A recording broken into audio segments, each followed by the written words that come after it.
Hey everybody, how's it going? This Dan here, back back at home, back in the shop a little bit. Just got back from Mexico. Spent a nice week down there at Christmas. Um, it was a great trip, but I missed my dog, so I was glad to get back home. Missed my guitars too. I didn't even have a guitar with me this time. Probably could have taken one. We had enough baggage allowance. We could have carried one on the plane, a little travel guitar, but I just didn't want to have to mess with it and lug it through the airport. So went a week without one. So it was good to get home. I got home. I got all my parts in for my Telecaster refurb that I'm doing. We're gonna see how this works out. This is a licensed by Bigsby bridge. It's about the cheapest Bigsby style bridge I could find. It was 30 something dollars on AliExpress. It looks like it's going to work. I mean, it's a nice looking bridge. We'll see. They're a nice looking tremolo system. The bridge came in, the bridge plate. I like that. That all looks like it's going to work really well. I got a coat of primer on the body and realized I've got a lot more sanding to do. It needs some finish work before I decide on a color and put a finish on it. So that'll be my project for the next week or so. Today, I got something in for this guitar. I bought this guitar probably 2.5 years ago, and I played it quite a bit when I first got it, and then somehow it got put out of rotation, and it's just been sitting in the rack ever since. And I saw somebody talking about it the other day, and I thought, I need to get that out and play it a little bit. And I grabbed it, and I immediately remembered why I liked it. It's a LTD EC256. Um, Really nice, transparent finish on the top. Um, Nice, transparent finish on the back as well. And of course, it's got the belly cut. Um, it's got some relief up here, which for a Les Paul shaped guitar makes it really nice, really comfortable to play. It's really light. I'll pop it on the scale, see how much it weighs. It's light compared to my Gibsons anyway. I've got three Gibson Les Pauls now.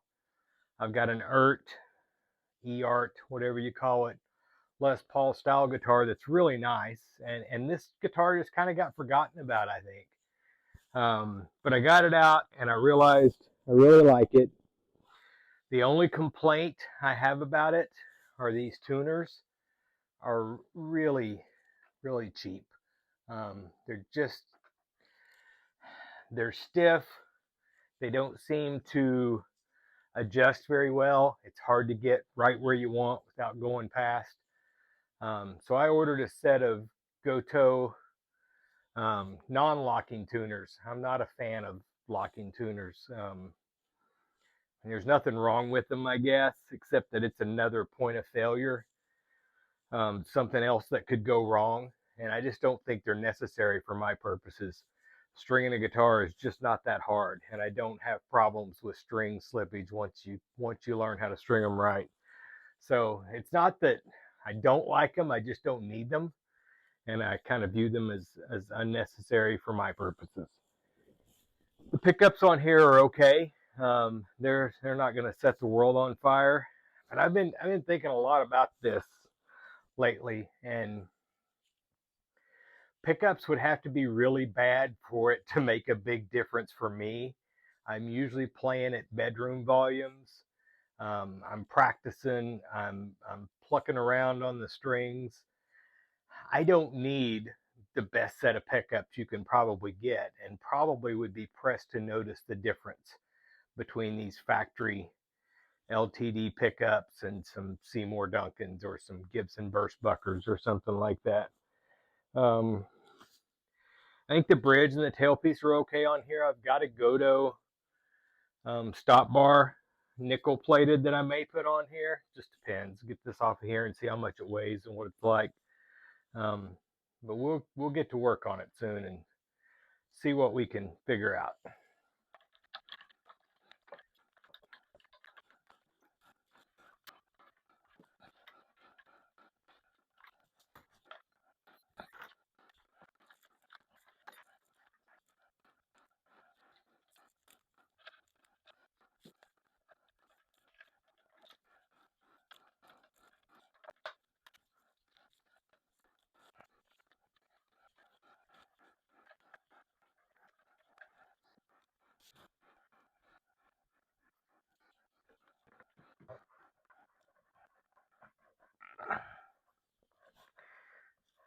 for no more than I've played this fretboard is really grimy.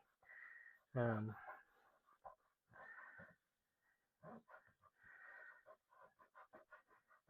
must have played it with some dirty hands. In fact, I know I did. The last time I played this much was when I first bought this building,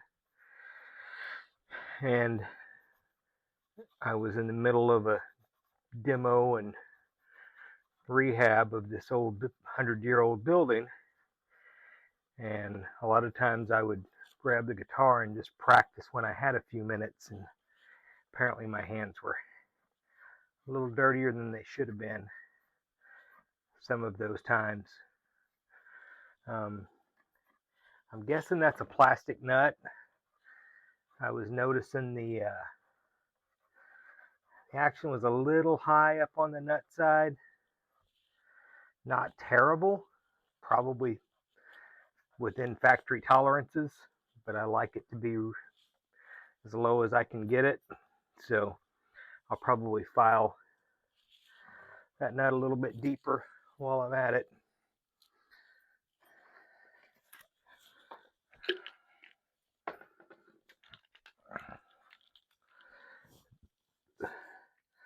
Best stuff made for a fretboard, in my opinion.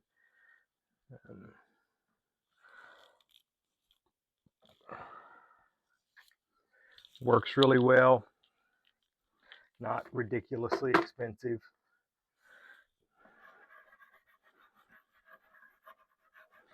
Lasts for a while once you put it on. It doesn't just evaporate off.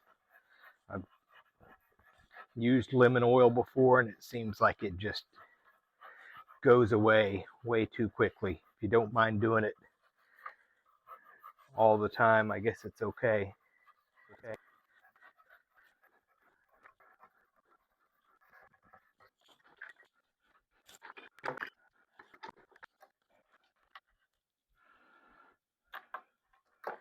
Man, those were super loose. I'm surprised it was holding tune as well as it was. And I never had much trouble with it holding tune. The issue was just getting it in tune. They were hard to get just right. And yeah, take that back. I did have a little trouble getting them to hold tune. So wouldn't hurt to check the snugness of that. You don't want to over tighten it. I've seen people crack the finish on their headstock over tightening stuff like that, but they do need to be snug at least.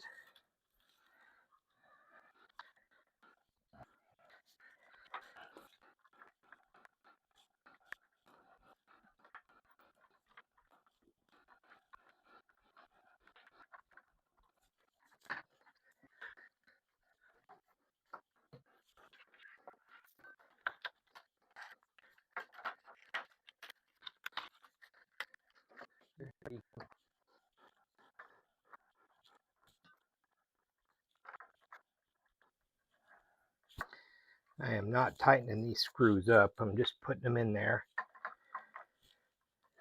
until I get the bushings in on the other side. I'm reusing the screws that were already in there. The ones that came with it are a little shorter and maybe a little bigger diameter.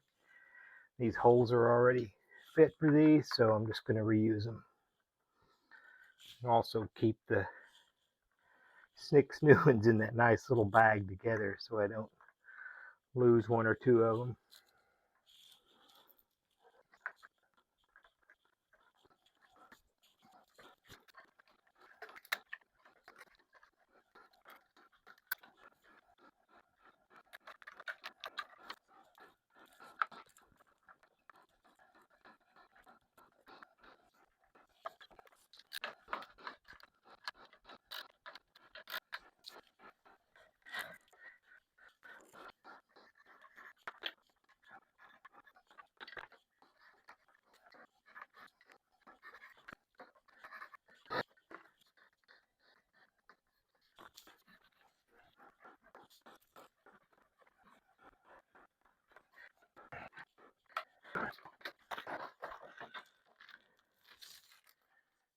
always use D'Addario strings. I've never really used anything else. It's what I'm used to and what I'm comfortable with. Sort of buddy that kind of got me started playing guitar used, and I've just always kind of stuck with it. I did put a set of D'Addario, they're NYXLs, on my Les Paul Cherry Burst. Yeah. And I went with a 9.5 to 14 just to see what that heavier string was like. And I don't dislike them. I'm just really used to these 9 to 42s. I have enough trouble playing guitar with my age and beginnings of arthritis that I don't need it to be any more difficult than it already is.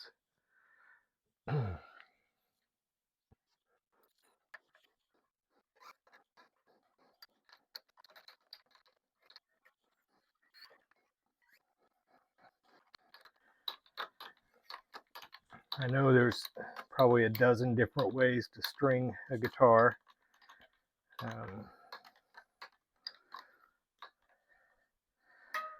I've tried a lot of different methods, and this seems to be the quickest and the easiest for me. I tried all the luthier's knot crap and was not happy about that at all. Especially when you go to change strings, it's just kind of ridiculous. Try to get it off of there.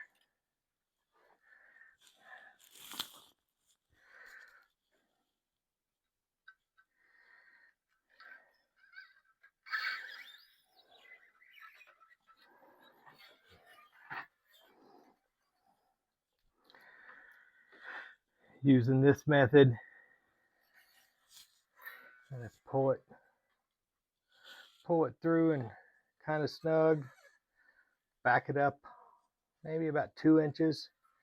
Give yourself just enough room to get a wrap around there, and then wind it up. That first wrap goes above the string hole, and the subsequent wraps go below it. Just never had any trouble with slippage using this method.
All right, that was a pretty quick and easy job.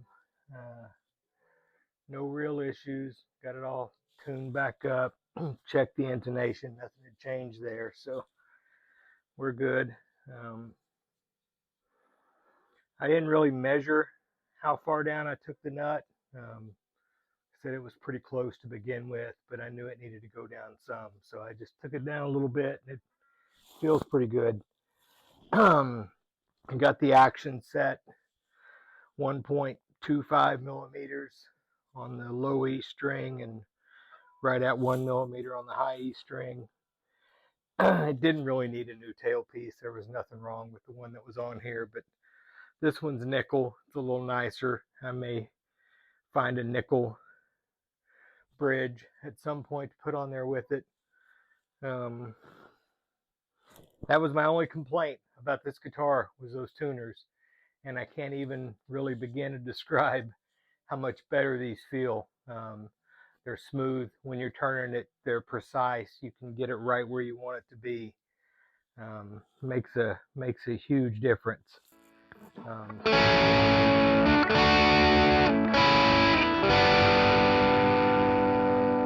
Guitar's really nice. I'll probably keep this one in regular rotation for a while. Just kind of looking at it, I don't think there's any scratches on this guitar at all. Nothing that won't polish out. No pick guard. Never had a pick guard. Just a really clean, well-made guitar, and they're not expensive. I bought this one off of eBay, and paid less than retail new at the time.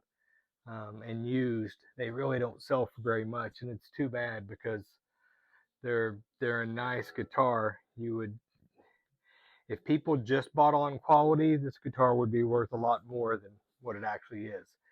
But people are buying names, they're buying brands, they're buying image.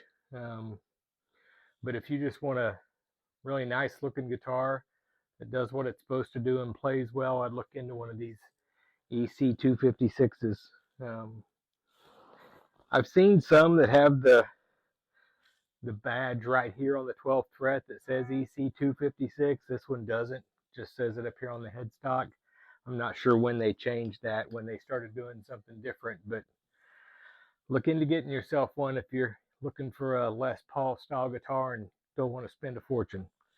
Hope you guys have a good week. I would play some for you, but yeah, none of us really need to hear that. I haven't practiced in a week. I need to get back at it some. Take care. Hope you had a good Christmas and New Year's, and I'll be back with the Telecaster refurb soon. Bye-bye.